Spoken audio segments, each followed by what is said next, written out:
Hello everyone, welcome to our YouTube channel. Start करेंगे आज हम यूनिट 5, जिसमें हम संख्या एवं संख्याओं पर संक्रियाओं के बारे में बात करेंगे। अगर आपने प्रीवियस वीडियोस नहीं देखी हैं तो प्लेलिस्ट में जाकर देख लीजिएगा, प्रीवियस ईयर क्वेश्चन पेपर लगा लीजिएगा और रिवीजन जरूर करते रहिएगा। ठीक, तो स्टार्ट कर देते हैं यूनिट 5 को बिना किसी देरी के।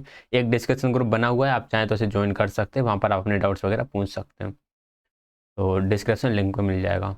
तो कुछ संख्याओं को विकसित करने की कुछ पद्धति है जहाँ से एग्जाम में क्वेश्चन आया हुआ है DSSSB में। ठीक है, ये जो मैं 3 चीज़ बताने वाला हूँ, ये जो मायान प्रणाली है ना, ये आई थी DSSSB में। एज इट इज लिखा हुआ आया था कि एक सर्कल और एक रेखा द्वारा, मतलब एक सर्कल द्वारा 1 को और एक रेखा द्वारा 5 को किस प्रणाली में प्रदर्शित किया जाता है। मायान प्रणाली, बेबीलोनियन, क्या लिखा है, बेबीलोनियन प्रणाली और रोमन प्रणाली। ठीक है, तो मायान प्रणाली के बारे में आपको ये याद रखना है कि मायान प्रणाली में क्या करते हैं, एक सर्कल 1 को प्रदर्शित करता है, 2 सर्कल 2 को, 3 3 को, 4 4 को। इन्हें सर्कल बोल सकते हो या डॉट बोल सकते हो। और एक जो एक डंडा होता है ना सीधा, वो 5 को प्रदर्शित करता है। 2 डंडा मतलब कि 10। तो ये होती है आपकी मायन प्रणाली। ठीक, आगे हम बात करें बेबीलोनियन बेबीलोनियन प्रणाली। बेबीलोनियन प्रणाली कुछ इस तरह से होती है, जो एक आपका आधा चांद बोलो, कटोरा बोलो या फिर जैसा ही बोलो उसे, ये 1 को प्रदर्शित करता है, ये 2 को प्रदर्शित करेंगे, ये 5 को, और फिर इसी तरह से 9 को। 10 के लिए क्या करते हैं, इनका जो कटोरा है, चांद जो भी है, इसको ये आधा टेढ़ा कर देते हैं। ठीक है, 100 के लिए क्या कर देते हैं, एक सीधा कर देते हैं और एक इस साइड मुंह करके टेढ़ा कर देते हैं। 1000 के लिए बीच वाला सीधा, एक इधर से और एक इधर से, मतलब कुछ इस तरह की बेबोलियन प्रणाली होती है। अगर एग्जाम में आ जाए, मान लो इमेज बनकर आ जाता, आप पहचान सको, या फिर कुछ इस तरह का वो स्ट्रक्चर बोलें कि यार आधा कर्व है, चांदी जैसा है, जो भी है, तो वो आपकी बेबीलोनियन प्रणाली होती है। फिर एक रोमन प्रणाली है, वो हम सब जानते हैं यार रोमन प्रणाली क्या है। अच्छा, इसके साथ एक बात याद रखना, जैसे कि जो आपकी हिंदी है, हिंदी भाषा की लिपि क्या है। हिंदी भाषा की लिपि की बात करूं तो आप बोलोगे हिंदी भाषा देवनागरी लिपि में लिखी जाती है। ठीक है, अगर मैं आपसे पूछूं कि जो इंग्लिश है, इंग्लिश भाषा की लिपि कौन सी है, तो इंग्लिश भाषा की रोमन लिपि है। याद रखिएगा, इंग्लिश भाषा कौन सी लिपि में लिखी जाती है, रोमन लिपि में लिखी जाती है। ठीक, भारत का योगदान, ये स्टेटमेंट एज इट इज उठ के आया था DSSSB में। ये जो लिखा हुआ है ना, ये स्टेटमेंट एज इट इज उठकर आया था PRT में, कि आधुनिक दार्शनिक प्रणाली अर्थात 10 अंकों 0 1 2 3 4 5 6 7 8 9 पर आधारित संख्याओं को मूलतः किसने दिया, मूलतः भारतीयों ने दिया था। भारतीयों से किसने लिया था, भारतीयों से अरब वासियों ने लिया था। ठीक है, अरब वासियों के बाद फिर ये कहाँ गया, ये आपकी जो वेस्टर्न कंट्रीज हैं, जैसे कि हम बात करें तो यूके वगैरह हैं, इन कंट्री में गया था। तो ये इस कंट्री के जो लोग थे, ये इसको हिंदू अरेबिक बोलते थे। पहले हिंदुस्तान से आया, फिर ये अरबी से आया। तो भारत से गया अरब वासियों के पास और अरब वासियों से फिर ये वेस्टर्न कंट्रीज की तरफ गया। तो जो नंबर है 1 2 3 4 5 6 7 8 9, ये किसने दिए हैं, ये भारत ने दिए हैं, जो कि दार्शनिक प्रणाली है। इसकी सबसे अच्छी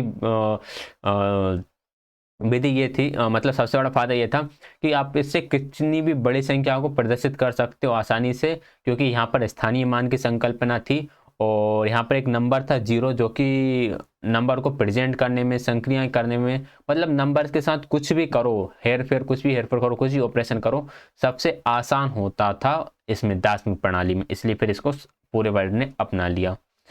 किसी संख्या में स्थानीय मान क्या होता है यार, ये सब आप जानते हो, स्थानीय मान क्या है।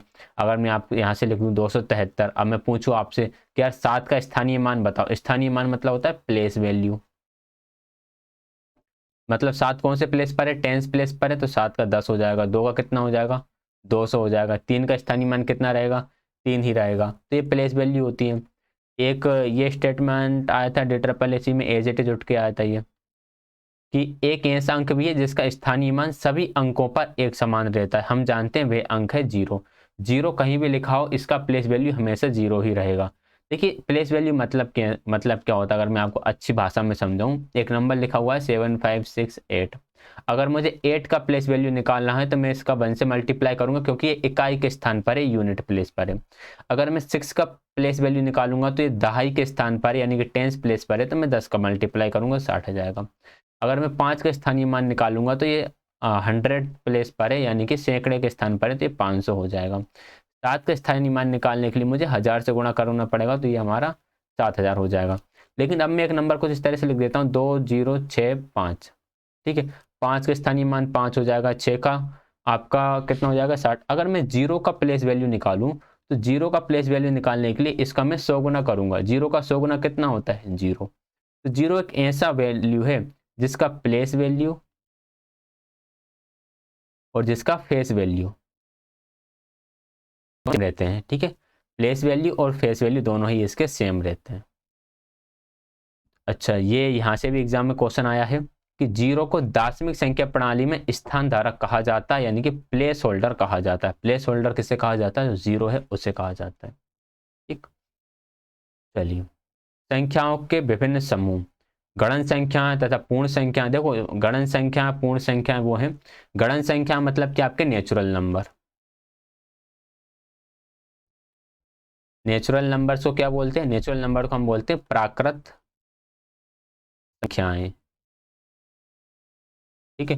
पूर्ण संख्या क्या होती है? पूर्ण संख्याएं आपकी होल नंबर्स होती हैं। इनको हिंदी में सिर्फ होल पूर्ण संख्याएं बोलते हैं। नेचुरल नंबर कहाँ से शुरू होते हैं? 1 2 3 और कहाँ तक जाते हैं? आपके अनंत तक। होल नंबर में सिर्फ क्या जुड़ जाता है? जीरो जुड़ जाता है और ये फिर आपके चलते जाते हैं। तो गणन संख्या 1 से शुरू होती है, होल नंबर 0 से शुरू होते हैं, ठीक। प्रत्येक सबसे छोटी गणन संख्या 1 है क्योंकि 1 से ही शुरू होती है। गणन संख्या मतलब नेचुरल नंबर। प्रत्येक गणन संख्या की एक परवर्ती संख्या यानी कि एक सक्सीजर होता है। जैसे 1 के बाद क्या आएगा? 2 आएगा, 2 के बाद कितना आएगा? 4 आएगा, ठीक है। जैसे 4 की परिवर्ती 5 है, 29 की परिवर्ती 30 है, परिवर्ती मतलब सक्सीजर। एक के अतिरिक्त प्रत्येक गणन संख्या का एक पूर्ववर्ती संख्या होती है। पूर्ववर्ती मतलब यार उसके पीछे वाला। जैसे 6 का पूर्ववर्ती क्या होगा? 7 होगा। 60 का पूर्ववर्ती क्या होगा? 59 होगा।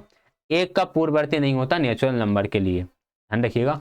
अगर हम नेचुरल नंबर की बात करें यानी कि प्राकृत संख्या की बात करें तो जो एक होगा इसका पूर्ववर्ती नहीं होगा, क्योंकि नेचुरल नंबर आपके 1 से ही शुरू होते हैं, इसलिए 1 का पूर्ववर्ती नहीं होगा।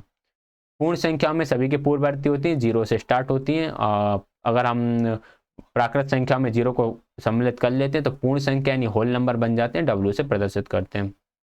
पूर्णांक क्या होता है? पूर्णांक आपका देखो, पूर्णांक में आपके negative numbers, 0 and positive numbers, ये सारे आपके पूर्णांक बनाते हैं, जिसे हम बोलते हैं इंटीजर्स। क्या बोला जाता है? इंटीजर्स बोला जाता है, इसमें नेगेटिव, पॉजिटिव एंड 0 सब शामिल है। परस्पर विरोधी मापन या फिर संतुलित स्थिति, लाभ या हानि, ये क्या है? लाभ क्या हो गया? लाभ आपका पॉजिटिव हो गया, हानि नेगेटिव हो गया। पाना पॉजिटिव हो गया, देना नेगेटिव हो गया। जमा करना पॉजिटिव हो गया, निकालना नेगेटिव हो गया। ऊपर की ओर पॉजिटिव, नीचे की ओर नेगेटिव। संतुलित की स्थिति, ना लाभ हो रहा है, ना हानि, ना पा रहा है, ना दे रहा है, ना जमा, ना भाग, ना ऊपर ना नीचे। तो हम ये कह सकते हैं ये हमारा 0 है। यहाँ पर ये सारे प्लस वाले नंबर है और ये सारे माइनस वाले नंबर में। अपोजिट नेचर, हाँ ये इस याद रख लेना, ये एग्जाम में बनकर आ जाता है, हम समझ में नहीं आता ये क्या लिखा है। परस्पर विरोधी युग्म की संतुलित संख्या शून्य होती है, +1 और -1। इसको अगर आप बैलेंस स्टेज क्या होगी? इसकी 0 होगी। परस्पर विरोधी मतलब कि कहने का मतलब यह है कि एक प्लस में नंबर लिखा हुआ है और एक माइनस में लिखा हुआ है, तो इन दोनों को अगर आप ऐड करोगे तो क्या बनेगा? 0 बनेगा। परस्पर विरोधी युग्म की संतुलित संख्या कितनी होगी? 0 होगी। पूर्णांकों के कुछ नियम कानून यहाँ पर दिए हुए हैं 3, कि ऐसा कोई पूर्णांक नहीं है जिसे सबसे बड़ा कहा जा सके, क्योंकि पूर्णांक प्लस पॉजिटिव तक जाते हैं, कहाँ तक जाते हैं कोई पता नहीं। इसी प्रकार जो नेचुरल नंबर है उसमें भी आप नहीं कह सकते सबसे बड़ा क्या है, होल नंबर में भी आप नहीं कह सकते सबसे बड़ा क्या है, और ना ही आप किसी को सबसे छोटा कह सकते हैं। नेचुरल नंबर में यानी कि पूर्ण संख्या में सबसे छोटा 1 हो जाएगा। होल नंबर, नेचुरल नंबर यानी प्राकृत संख्या में सबसे छोटा 1 हो गया। होल नंबर यानी पूर्ण संख्या में सबसे छोटा 0 हो गया। लेकिन पूर्णांक तो आपके -इन्फिनिटी तक जाते हैं, ठीक है, माइनस में आपके अनंत तक जाते हैं, तो उसमें सबसे छोटा भी नहीं होता। पूर्णांकों में 0 को छोड़कर हर एक पॉजिटिव के लिए एक नेगेटिव नंबर एग्जिस्ट करता है। शून्य ना तो पॉजिटिव होता ना ही नेगेटिव होता। इसके अलावा सारे नंबर्स के लिए पॉजिटिव नेगेटिव होता है। जैसे 2 का +2 होता है तो -2 भी होगा, -5 है तो +5 भी होगा, इस तरह से। परिमेय संख्या की सिंपल सी डेफिनेशन जो हम पढ़ते हुए आते हैं, जिसे P/Q के रूप में लिखा जा सके, where R is not equal to 0 and P and Q are coprime number, यानी कि सहअभाज्य संख्याएं। जितनी भी संख्याएं हैं वो सारी आपकी परिमेय संख्या होती हैं, जिसको आप P/Q के फॉर्म में लिख सकते हो। और चीज़ें आपको यहाँ पे समझ में आएंगी, अभी नीचे हम पढ़ेंगे चीज़ों को। किसी पूर्ण वस्तु के विभिन्न भागों को मापने के लिए रचित संख्याओं को भिन्नात्मक संख्या अथवा भिन्न कहा जाता है। डिटरपलेसी में एज इट इज क्वेश्चन उठकर आया था, एज इट इज स्टेटमेंट उठकर आया था कि the numbers that are found to have been construct to measure different part of a complete object। एक complete object के different parts को measure करने के लिए जिस नंबर का यूज करते हैं उसे हम भिन्न यानी कि फ्रैक्शन कहते हैं। ठीक, भिन्नों के प्रकार हैं समभिन्न, विषमभिन्न, मिश्रित भिन्न। समभिन्न क्या होते हैं? जिनका अंश छोटा है, हर बड़ा होता है। अंश मतलब कि न्यूमिरेटर, हर मतलब होता है डिनोमिनेटर। ठीक है, जिनका न्यूमिरेटर क्या हो, छोटा हो, और डिनोमिनेटर बड़ा हो, वो होती है आपकी समभिन्न। विषम भिन्न, जिनका न्यूमिरेटर बड़ा हो, डिनोमिनेटर छोटा हो। मिश्रित भिन्न जो इस तरह से लिखी हुई होती हैं। इकाई भिन्न जिसे हम बोलते हैं यूनिट फ्रैक्शन। यूनिट फ्रैक्शन वो होती है जिसका अंश एक हो, यानी कि जिसका न्यूमिरेटर क्या हो, जिसका न्यूमिरेटर 1 हो। तुल्य भिन्न जैसे हम बोलते हैं इक्विलेट, शायद इक्विलेट फ्रैक्शन ही बोलते हैं, इक्विलेट जो भी होता है। इक्विलेट फ्रैक्शन जैसे 2/3 का क्या हो जाएगा 4/6, 4/6 का क्या हो जाएगा 8/12। 2/3 के अंश और हर में जब सेम नंबर का मल्टीप्लाई करते हैं तब हमारी इक्विलेट फ्रैक्शन बनती है। ठीक है, इसमें 2/2 से कर दो तो ये कितना हो जाएगा 8/6 दूनी 12।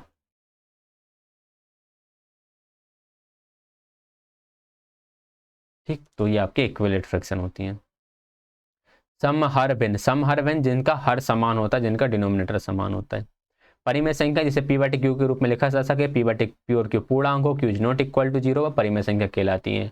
तो ये जनरली हम सब जानते हैं यार, मतलब ये कौन नहीं जानता, ये रटते हुए आए हैं, हमने 7th में रटा, इसको 8th में रटा, 9th में रखा, 10th में भी थोड़ा सा रटा, तो ये सब पता ही है। और जो लोग 6th to 8th क्लास को मैथ्स पढ़ा रहे होंगे, 6th to 8th क्लास को मैथ्स पढ़ा रहे होंगे, उन्हें बहुत सारी चीज़ें पता चलेंगी कि यार ये सभी तो हमारी बुक्स में दे रखा है। तो ये 6th to 8th की जो मैथ है उसमें ये सारी चीज़ें आपको मिल जाएंगी, आगे जो और आने वाली चीज़ें हैं।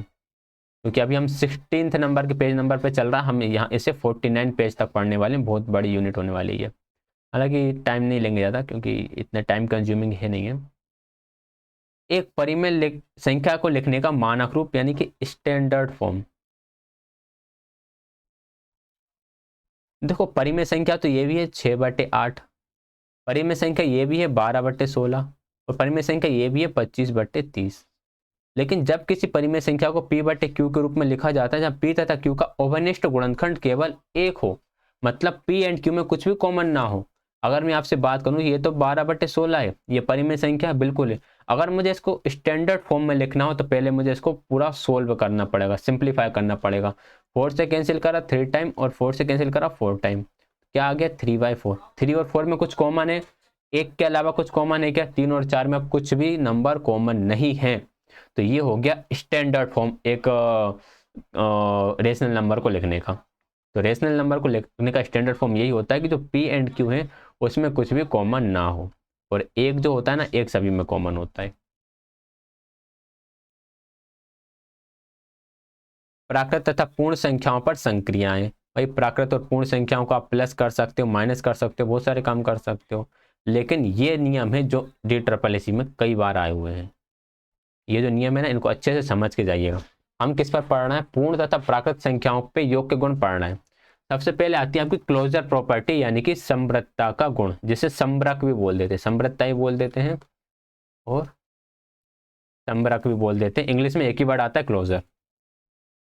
दो पूर्ण या प्राकृत संख्याओं का योग सदैव एक पूर्ण या प्राकृत संख्या ही होती है, ये क्लोजर नियम बोलता है। ठीक है, एग्जाम्पल मैं इसका बता देता हूँ कि 2 क्या है, एक आपका नेचुरल या होल नंबर है, 5 क्या है नेचुरल होल नंबर है, इनको ऐड करोगे तो नेचुरल या होल नंबर ही आपको मिलेगा।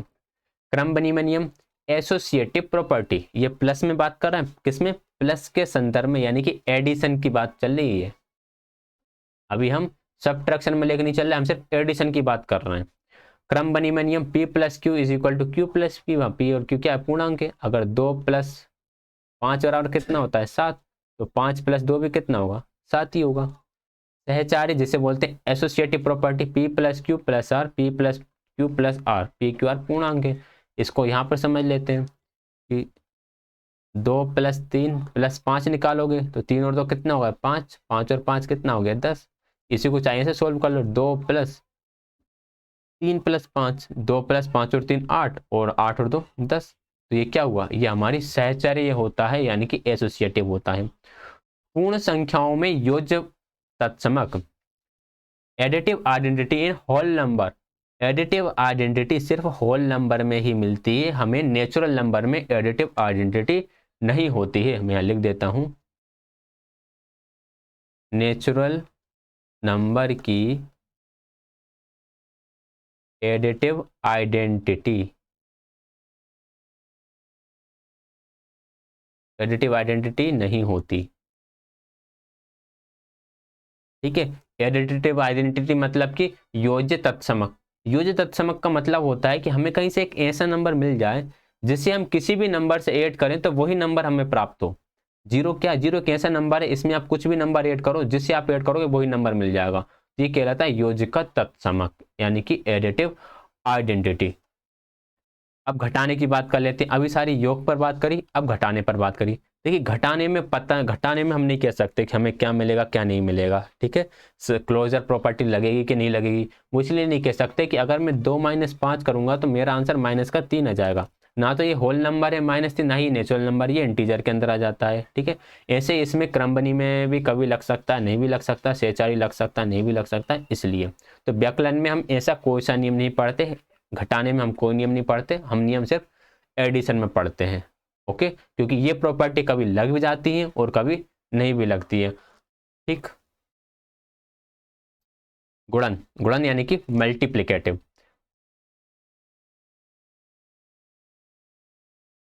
मल्टीप्लिकेशन आता है मल्टीप्लिकेशन में। गुणन सबसे पहले क्रमबनी में गुण, क्रमबनी में गुण मतलब a गुणा b बराबर b गुणा a।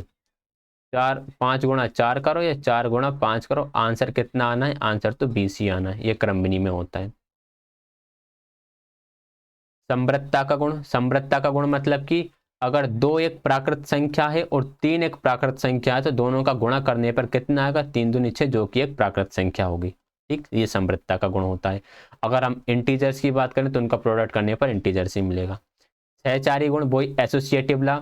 एसोसिएटिव ला क्या बोलता है कि पहले ए और बी का गुणा कर लो और फिर उसमें सी का गुणा कर लो, या फिर पहले बी और सी का गुणा कर लो फिर उसमें ए का गुणा कर लो, आंसर आपका सेम ही आएगा।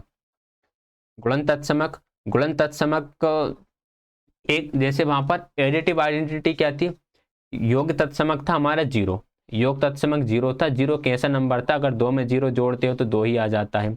ऐसे ही एक गुणन तत्समक होता है जिसे हम बोलते हैं मल्टीप्लिकेटिव आइडेंटिटी। मल्टीप्लिकेटिव आइडेंटिटी 1 होती है। 1 मतलब कि 1 एक ऐसा नंबर है, अगर आप इसको 2 से मल्टीप्लाई करोगे 2 ही आ जाएगा, 4 का 1 में मल्टीप्लाई करोगे तो 4 ही आ जाएगा। तो ये 1 जो है, 1 क्या हो गया, 1 मल्टीप्लिकेटिव आइडेंटिटी हो गई। ये नेचुरल नंबर के लिए भी होती है और होल नंबर के लिए भी होती है, लेकिन additive identity only whole number के लिए थी, ये नेचुरल नंबर के लिए नहीं होती है। ठीक, गुणन पर, गुणन का योग पर वितरण नियम, गुणन का योग पर वितरण नियम मतलब पहले गुणा करना है फिर योग करना है।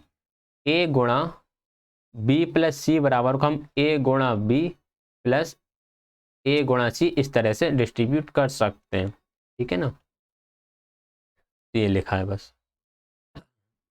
भाग, पी और क्यू प्राकृत संख्या है और पी गुणा क्यू बराबर आर है, तो हम क्या कह सकते हैं कि आर पी से विभाजित है तथा आर क्यू से विभाजित है। अगर इन दोनों का गुणा करने पर आर आ रहा है, देखो मैं इसको एग्जाम्पल के साथ मतलब इसी को अच्छे से समझाता हूँ। लिखा हुआ है पी गुणा क्यू बराबर आर। ठीक है, तो क्या बोल रहा है कि आर पी से विभाजित है। मैं से ऐसा लिख सकता हूँ पी बराबर आर बटे क्यू, अगर मैं क्यू को इस साइड भेज दूँ तो, और इसी को मैं ऐसा भी लिख सकता हूँ क्यू बराबर आर बटे पी, अगर मैं पी को इस साइड भेज दूँ तो।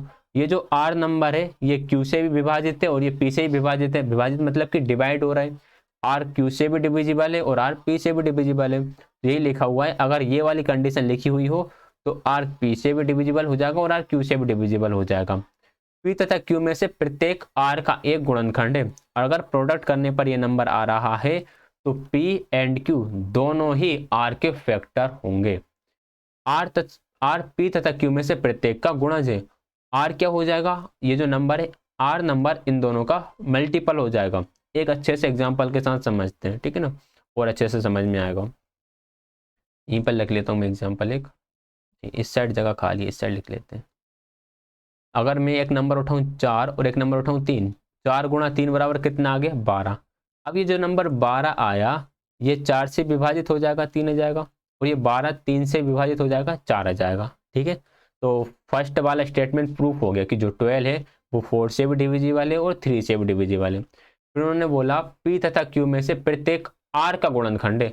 अगर मैं 12 को उठा लूँ यहाँ से और 12 के अगर मैं फैक्टर से निकालूं तो 2 6 इसी तरह से निकालते हैं फैक्टर, तो मुझे फैक्टर में क्या मिला 2 2 टाइम मिला, जिसे मैं 4 लिख सकता हूँ और एक 3 मिला। तो ये दोनों नंबर है, ये दोनों नंबर ही किसके फैक्टर है, इस 12 के फैक्टर है। ये बात समझ में आ गई कि ये दोनों नंबर 12 के फैक्टर है। सेकंड स्टेटमेंट आगे समझ में। आर पी तथा क्यू में से प्रत्येक का गुणज है, गुणज मतलब कि मल्टीपल है। अगर मैं 3 का टेबल काउंट करता जाऊंगा 3 1 जा 3 3 3 जा 6 9 एंड 12, मुझे 12 मिल जाएगा। अगर मैं 4 का टेबल काउंट करता हूँ 4 8 12, तो 4 का मल्टीपल 3 का मल्टीपल भी 12 है, 4 का मल्टीपल भी 12 है। तो यहाँ पर ये बात आती है कि ये जो नंबर है ये दोनों का मल्टीपल होता है, ये दोनों नंबर इसके फैक्टर होते हैं। ठीक, आई होप आपको ये बात समझ में आ गई होगी। वेरी बहुत सिंपल थी, बट थोड़ा सा इन्होंने घुमा के लिखा तो हो सकता है समझने में थोड़ा सा टाइम आए। ऐसी प्राकृत संख्या का अनेक उदाहरण जिनके प्रत्येक के 2 गुणनखंड होते हैं, इन संख्याओं को अभाज्य संख्या कहते हैं। ऐसी बहुत से उदाहरण हैं जिनमें से प्रत्येक के 2 गुणनखंड हैं। देखो 2 गुणनखंड होते हैं वो अभाज्य संख्या नहीं होती। अभाज्य संख्या का सिर्फ एक ही कॉमन फैक्टर होता है। जिनके 2 गुणनखंड होते हैं 2 फैक्टर्स तो नहीं होते, इनके एक फैक्टर्स होता है। 3 और 5 इनका फैक्टर क्या, सिर्फ एक ही फैक्टर है, ओनली वन।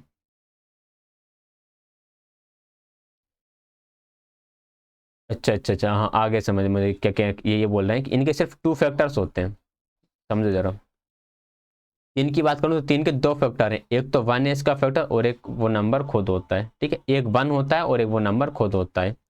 एक प्राकृत संख्या जिसके केवल 2 गुणनखंड होते हैं, एक तथा वह संख्या स्वयं, तो उसको हम अभाज्य संख्या बोलते हैं। अभाज्य संख्या मतलब कि प्राइम नंबर। ठीक, प्राइम नंबर की सिंपल इंग्लिश में डेफिनेशन होती है a number have only 2 factor. 2 factor कौन कौन से होंगे, 1 एंड द नंबर इटसेल्फ।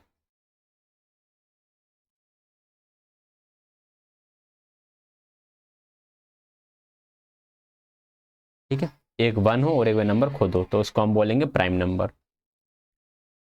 और जिनके 2 से अधिक फैक्टर होते हैं जैसे 4 6 9 8 10 12 15, तो वो कहलाते हैं हमारे कंपोजिट नंबर।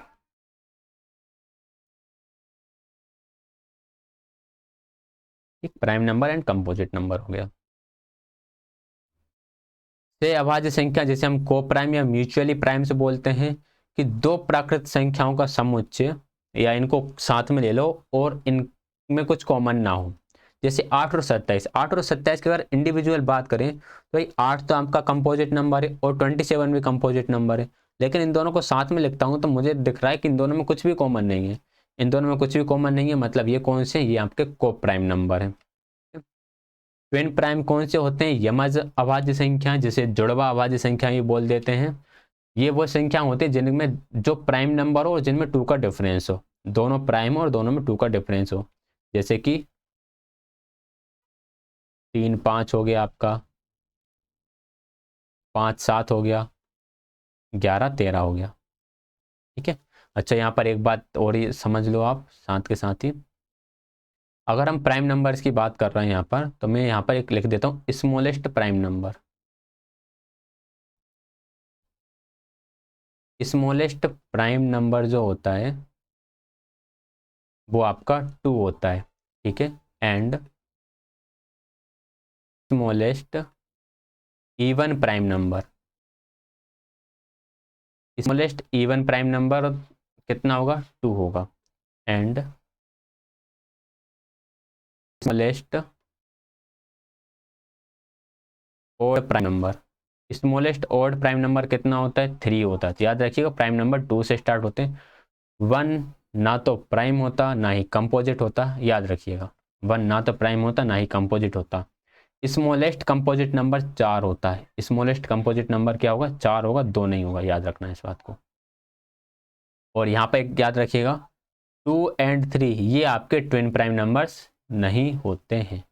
2 एंड 3 ये क्या नहीं होते हैं? ये ट्विन प्राइम नंबर नहीं होते हैं। समअभाज्य संख्या दो ही केवल एक ऐसी है जो साम्य और अभाज्य संख्या है।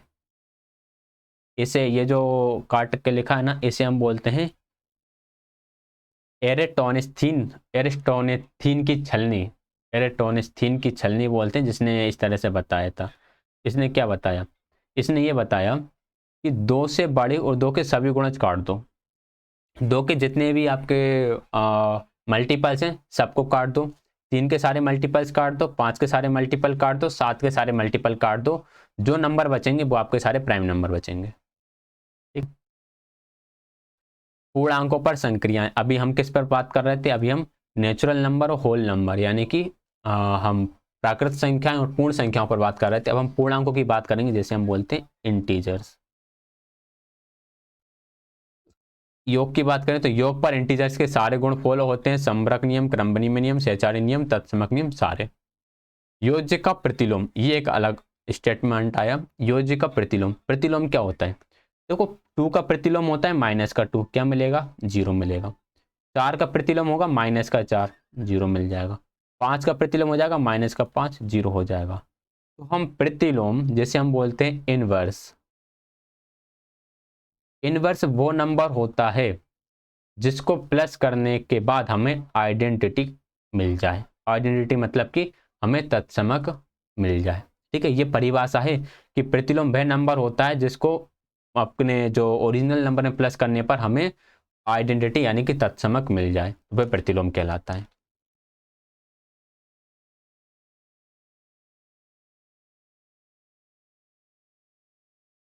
ऐसे ये लिखा हुआ है, और कब प्लस लगाना कब माइनस लगाना, ये तो छोटी मोटी बातें हैं। पूर्णांकों में गुणन के गुण, पूर्णांकों में गुणन की बात करें तो समृद्ध भी होता है, क्रमबनी में भी होता है, सहचारी भी होता है, तत्समक का अस्तित्व भी होता है, और गुणन योग पर वितरित भी होता है। गुणन योग पर वितरित वही है A गुणा B प्लस C वाला केस है। भाग के बारे में पढ़ चुके हैं, भाग कैसे क्या चलता है। एक पूर्णांक 0 से भाग देने का कोई मतलब नहीं, ये कह रहा है। परिमेय संख्या, परिमेय संख्याओं का योग, योग जानते हैं कैसे योग करते हैं, कुछ समझ में आएगा। तो ये जो स्टेटमेंट है इसे देख लेना, ये आपका DSSC में 2 बार आ गया है। ये कितनी बार? ये 2 बार आया हुआ है। कुछ नहीं करते इसमें, देखो P/Q प्लस R/A से एस का गुणा इसमें कर दो, इसका गुणा इसमें कर दो, नीचे इन दोनों का गुणा कर दो। अच्छे से लिखता हूँ थोड़ा, क्या करो, ये लिखा हुआ है P/Q प्लस R/S। तो आप एस का गुणा P में कर दोगे तो PS हो जाएगा, Q का गुणा R में कर दोगे तो RQ हो जाएगा, और नीचे दोनों का गुणा कर दोगे तो ये आपका QS हो जाएगा। मतलब इसका इसमें मल्टीप्लाई, इसका इसमें मल्टीप्लाई, और नीचे इन दोनों का मल्टीप्लाई। ठीक है। योग के गुण, अगर हम परिमेय संख्याओं में योग के गुण लगाएं तो परिमेय संख्या योग पर समृद्ध यानी कि क्लोजर भी होती हैं, क्रमबनी में भी होती हैं, सहचारी भी होती हैं, तत्समक यानी कि आइडेंटिटी भी होता है जो कि 0 है, और प्रतिलोम भी होता है। प्रतिलोम का मतलब क्या? उसका उल्टा। मीन्स अगर एक नंबर P/Q है तो इसका प्रतिलोम माइनस का P/Q भी अस्तित्व में रहेगा, जिसको सोल्व करने पर 0 आंसर आ जाएगा। जैसे अगर मैं बात करूं +1/2 है तो -1/2 भी फॉलो करेगा परिमेय संख्याओं में, तो दोनों को प्लस करोगे तो 0 आ जाएगा। व्यकलन, हम एक परिमेय संख्या को दूसरी परिमेय संख्या से व्यकलन करें तो समर बिंदुओं को बदल, छोड़ो ये तो घटाना सिखा रहा है अपन, घटाना सिखाएंगे क्या? परिमेय संख्याओं के गुणन के गुण, गुणा में भी क्लोजर भी होता है, क्रमबनी में भी होता है, सहचारी भी होता है, तत्समक भी होता है, और प्रतिलोम भी होता है। ध्यान रखिएगा, गुणन का प्रतिलोम सिर्फ परिमेय संख्याओं में फॉलो होता है, ये वाला रूल। अगर आपने ध्यान से देख रहे होगे तो आपको पता होगा कि ऊपर के सिर्फ 4 नियम है ना, ऊपर के फर्स्ट, सेकंड, थर्ड, फोर्थ, सिर्फ वही पढ़े थे हमने जब हम पूर्णांक या पूर्ण संख्याओं की बात कर रहे थे। ये जो 5वां नियम आया गुणात्मक प्रतिलोम, ये सिर्फ परिमेय संख्याओं में ये अस्तित्व होता है। क्यों? क्योंकि 5 का प्रतिलोम कितना होगा? 1/5, और इनका गुणा करने पर कितना मिलेगा? 1 मिलेगा, यानी कि हमें क्या मिल रहा है? तत्समक मिल रहा है। प्रतिलोम के साथ ऑपरेट करने पर या संक्रिया करने पर हमें हमेशा तत्समक मिल जाता है। ठीक, तो 1 इसका आंसर। तो गुणन का प्रतिलोम नियम हमें सिर्फ परिमेय संख्याओं में ही फॉलो होगा और अपरिमेय में हो सकता है, बस इसके अलावा और किसी में नहीं होगा। भाग एक परिमेय संख्या को दूसरी परिमेय संख्या से भाग, देखो एक परिमेय संख्या को दूसरी परिमेय संख्या से भाग करने के लिए ये कह रहे हैं कि 3/4 है, इसको भाग करना है मुझे 5/8 से। तो मैं क्या करता हूँ, दूसरी परिमेय संख्या का व्युत्क्रम के साथ गुणा कर देता हूँ। दूसरी परिमेय संख्या क्या करा, व्युत्क्रम यानी कि इनवर्स करा, उसके साथ गुणा कर दिया। 12 कर दो, 4 दूनी 8, 3 दूनी 6, 6/5 आंसर हो जाएगा। ये होता है।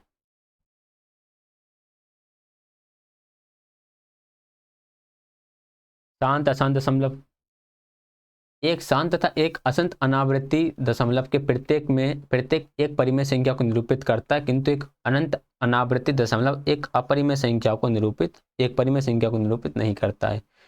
देखिए होता क्या है कि अगर हम इस नंबर को उठा लें 9/4 को और 9 से हम भाग लगा दें 4 में, नहीं जा रहा, 0 लगाकर पॉइंट लगाया, 9 4 जा 36, फिर 4 बचा, फिर 0 बढ़ाएंगे, 9 4 जा 36, फिर 4 बचा, फिर 0 बढ़ाया, 9 4 जा 36, फिर 4 बचेगा।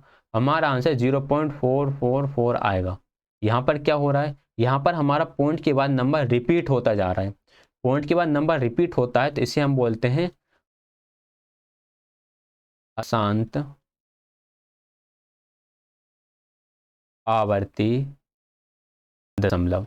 और ये जो अशांत आवर्ती दशमलव है ये हमारी परिमेय संख्या होती है, यानी ये हमारा रेशनल नंबर होता है, जिसे हम क्या बोलते हैं, परिमेय संख्या बोलते हैं। ये हमारा परिमेय होता है। और जो हमारे शांत दशमलव जैसे कि 1/4 हो गया, 7/8 हो गया, ये तो होते ही हैं, ठीक। लेकिन जो अशांत अनावृत्ति बोल रहे हैं जी, अनंत अनावृत्ति, अनंत अनावृत्ति मीन्स जिसमें नंबर्स कुछ इस तरह से आए 0.123468153264825। अब यहाँ पर नंबर्स रिपीट हो रहे हैं क्या, आप में से कुछ बोलेंगे सर यहाँ पर 1 था, यहाँ पर 1 है, रिपीट तो हो रहे हैं, 2 यहाँ पर था, 2 यहाँ पर है, रिपीट हो रहा है। क्या सेम गैप के बाद रिपीट हो रहे हैं, क्या एक सेम डिफरेंस के बाद रिपीट हो रहा है, तो नहीं हो रहा है। अगर सेम डिफरेंस के बाद नंबर रिपीट नहीं होते हैं तो ये हमारे होते हैं अपरिमेय संख्या है। कौन सी संख्या है, अपरिमेय संख्याएं होती हैं, ठीक है, जिसे हम अनंत आवृत्ति दशमलव भी बोलते हैं। अनंत आवृत्ति दशमलव अपरिमेय संख्याएं। और इसका एक और एग्जांपल बता दूं, अगर रूट के अंदर ऐसे नंबर्स लिखे हुए हैं जिनका परफेक्ट स्क्वायर रूट या परफेक्ट क्यूब रूट नहीं होता है ना, वो सारे आपके अनावृत्ति दशमलव होते हैं। इनकी वैल्यू निकाल के देखना गूगल पे, विकीपीडिया पे इनकी वैल्यू आएगी, कभी खत्म ही नहीं होगी, चलती ही जाएगी, चलती ही जाएगी। क्या होते हैं वो नॉर्मल है। एलसीएम एचसीएफ तो आते हैं ना आपको, एलसीएम एचसीएफ बताया इन्होंने कैसे लेना, तो एलसीएम एचसीएफ लेना आता ही अपन को। एक एक नियम, एक नियम मतलब एक का मान निकालना, इसके बारे में नीचे 2 लाइन लिखी हुई है, बस हमें वो पढ़ना है। ये जब हमें अनेक के लिए ज्ञात करना होता है तो एक के लिए परिकल्पित करना होता है, तब हम भाग देते हैं। जब हमें एक के लिए ज्ञात होता है और अनेक के लिए परिकल्पित करना होता है तो हम गुणा करते हैं, ठीक है। जैसे हमें पता हो कि 6 चॉकलेट कितने की आती है, 42 रुपए की आती है, या 6 पेन 42 रुपए की आती है, तो एक पेन कितने की आएगी, तो हम 42 में 6 का भाग लगा देंगे, ये 7 42। हमें किसके लिए ज्ञात था, हमें अनेक के लिए ज्ञात था। किसके लिए निकालना था, हमें हमें एक के लिए निकालना था। और जब हमें एक के लिए ज्ञात होता है कि एक पेन 5 रुपए की आ रही है, 10 पेन कितनी की आएंगी, तब हम गुणा कर देंगे 50 रुपए की। जब हमें एक के लिए ज्ञात होता है और अनेक के लिए निकालना होता है तो गुणा कर देते हैं। ये पढ़ लेना।